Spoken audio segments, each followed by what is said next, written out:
Hi. Um, how's everybody doing? It's a beautiful day. Look at that blue sky. My cat's here with me, sitting under the trees. Um, just wanted to talk a little bit today about.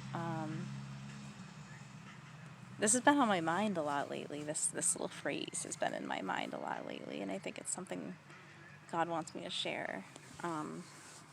That we God takes our disadvantages and He turns them into advantages. I used to think that what happened to me, besides my near-death experience, just the abuse, the traumas, just the things that I went through, I used to think like, wow, these things have put my life at such a disadvantage, such a disadvantage, raising a child at a young age, and being a survivor of trauma. I didn't get to I didn't get to have the normal high school experience, you would say, college experience, any of those things. And I felt a little bit like that was a huge disadvantage for me. And if from a worldly point of view that's true, it made it way harder for me to go to college and get a good paying job, and it made it harder to afford things. But once once I put my faith in Jesus, once I turned to God,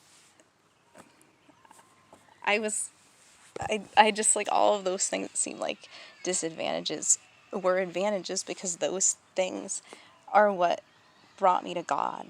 And as a teenager, not being able to go out to parties with my friends and things like this because I was raising my daughter, I just think of all the trouble that I was kept out of. I know people that have died from drug overdose. I know a lot of people who are addicts or recovering addicts, and I think I was honestly protected from those things because I had a responsibility. I had my daughter to raise, so that was a protection. My near-death experience that traumatized me for a long time, nightmares, just hypervigilance, anxiety. I mean, I still have some anxiety sometimes. Not as bad anymore, of course. I just get nervous still and shy in front of the camera. I'm like forcing myself to make this video because God is good, and through Him I find my strength. But that trauma, that near-death experience, like, it humbled me. It humbled me in, like, I really honestly needed to be humbled at that point in my life. I was so bitter. I was so angry with God. I was so mad about what I had gone through, and I blamed God for all of it. Even though I claimed I was an atheist and didn't believe in Him, I sure was angry at Him, and I even cursed Him. I told Him, I begged Him to strike me down. I used to cut myself. I used to sit up in high places and just think about jumping. I didn't want to live anymore because I came from this household where I was treated like I was such a burden and a mistake, and every negative thing my mom said about me, I believed all of those things. As a child, your survival depends on believing your parents. You believe everything they tell you. I believe there was a Santa. Spoiler alert for anybody that doesn't know. Sorry. You believe pretty much anything your parents tell you. So when I was called worthless or a burden or stupid or whatever she felt like calling me that day, for unknown reasons, I wasn't perfect, but I was a really well-behaved child because I wanted so badly for my mom to love me and my mom to treat me good, and sometimes when everything was perfect, she had her moments of kindness, but it was very conditional. Her love was very conditional. So, of course, as a teenager, I got into relationships like that where I was disrespected and abused, and I just figured, hey, if I just do everything this person wants me to do, and act perfect for them, then they're gonna treat me good and they're gonna love me.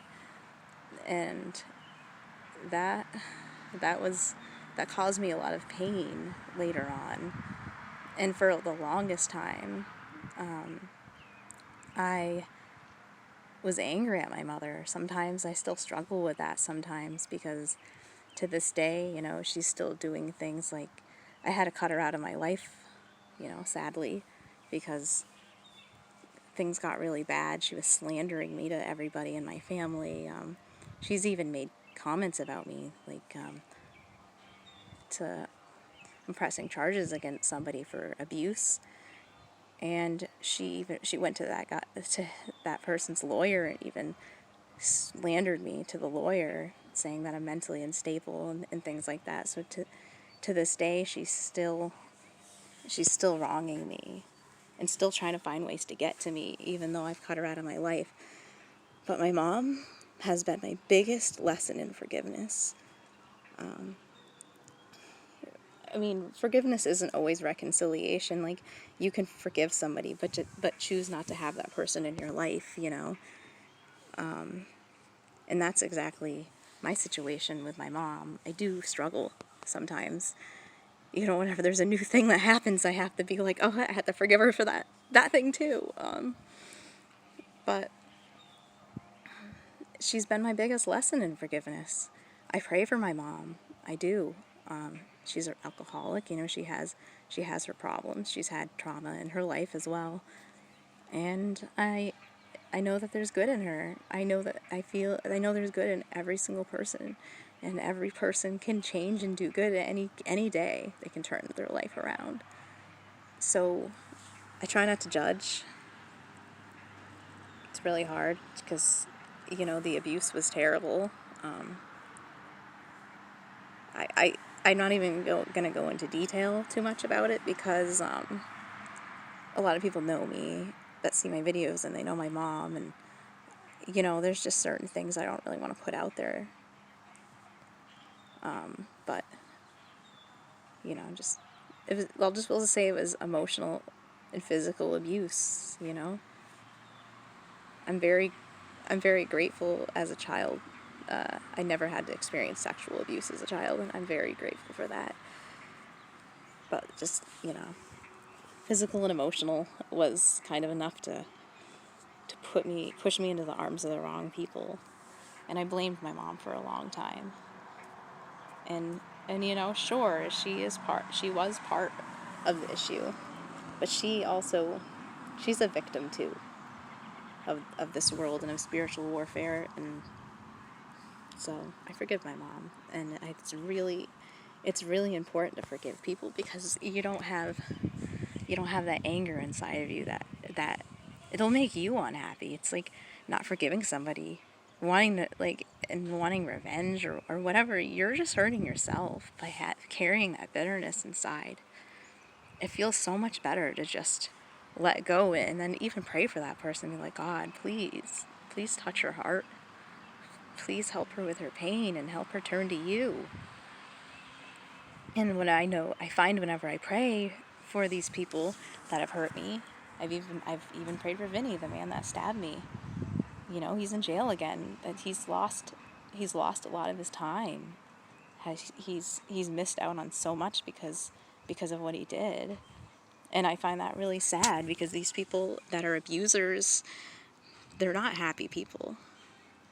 And I think a lot of us, we like to think that we can save those people, but only God can save those people.